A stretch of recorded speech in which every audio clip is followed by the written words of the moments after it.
Swastiastu, Assalamualaikum warahmatullahi wabarakatuh. Salam sejahtera buat kita semua, salam sehat.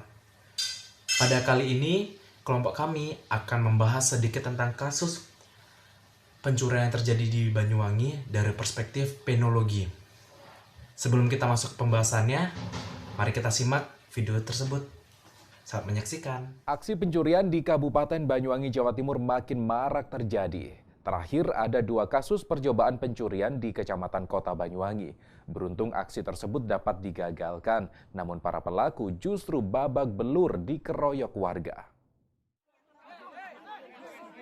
Inilah aksi pengeroyokan terhadap seorang pencuri yang terjadi di Kelurahan Singoturunan, Kecamatan Kota Banyuwangi, Kabupaten Banyuwangi. Warga yang gerak memukuli pelaku dan menyeretnya keluar rumah korban. Beruntung nyawa pelaku dapat diselamatkan oleh polisi.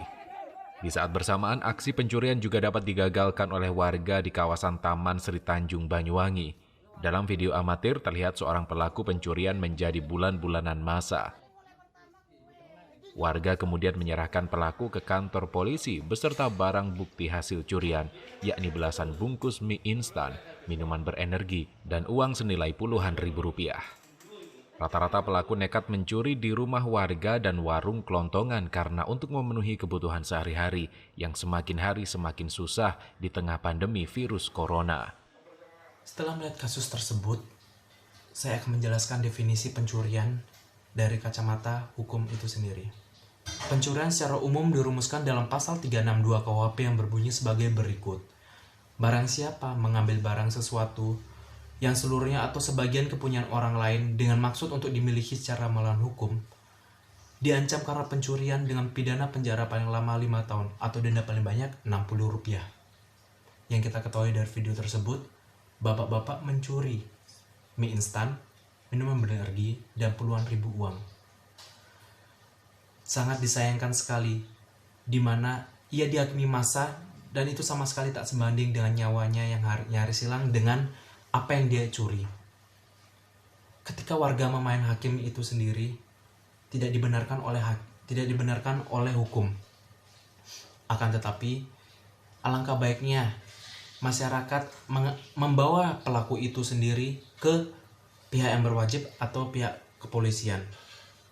Memang masyarakat tidak menyukai adanya gejolak yang ada di lingkungannya seperti pencurian, pembunuhan. Akan tetapi jikalau mereka melakukan main hakim itu sendiri akan menimbulkan masalah yang baru, di mana mereka akan dikenakan pasal 170 KUHP dengan diancam maksimal 12 tahun penjara, yang dimana pasal tersebut berbunyi, barang siapa yang di muka umum bersama-sama melakukan kekerasan terhadap orang atau barang dihukum penjara selama-lamanya 5 tahun. Dan tersalah dihukum dengan penjara selama-lamanya 7 tahun jika ia sengaja merusakkan barang atau kekerasan yang dilakukannya itu menyebabkan sesuatu luka dengan penjara 9 tahun. Tak itu juga ia maka akan dikenakan juga pasal 351 KUHP yang berbunyi. Pertama, penganiayaan dihukum dengan hukuman penjara selamanya 2 tahun 8 bulan. Dan jikalau perbuatan itu menjadikan luka berat, si tersalah dihukum penjara selama-lamanya 5 tahun. Jika perbuatan itu menjadikan mati orangnya, dihukum penjara selamanya 7 tahun. Pembahasan selanjutnya akan dibahas oleh teman saya. Terima kasih. Seperti yang sedang kita alami saat ini, pandemi COVID-19 sangat mempengaruhi faktor kehidupan masyarakat. Salah satunya faktor ekonomi. Jika dilihat dari video yang sudah ditayangkan tadi, maka dapat dikatakan bahwa faktor ekonomi dapat meningkatkan tindak pidana kejahatan pencurian. Aksi pencurian yang dilakukan oleh seorang laki-laki di minimarket yang berada di Provinsi Jawa Timur dilakukan atas dasar untuk memenuhi kebutuhan hidupnya. Pandemi COVID-19 saat ini membuat semua masyarakat berada dalam ekonomi yang sangat sulit. Selain faktor ekonomi, ada beberapa faktor yang dapat mempengaruhi seseorang melakukan tindak pidana pencurian. Salah satunya yaitu kesadaran dari dalam diri sendiri. Kurangnya kesadaran dari diri sendiri terkadang membuat seseorang untuk melampaui batas melakukan suatu kejahatan. Selanjutnya ada faktor pendidikan.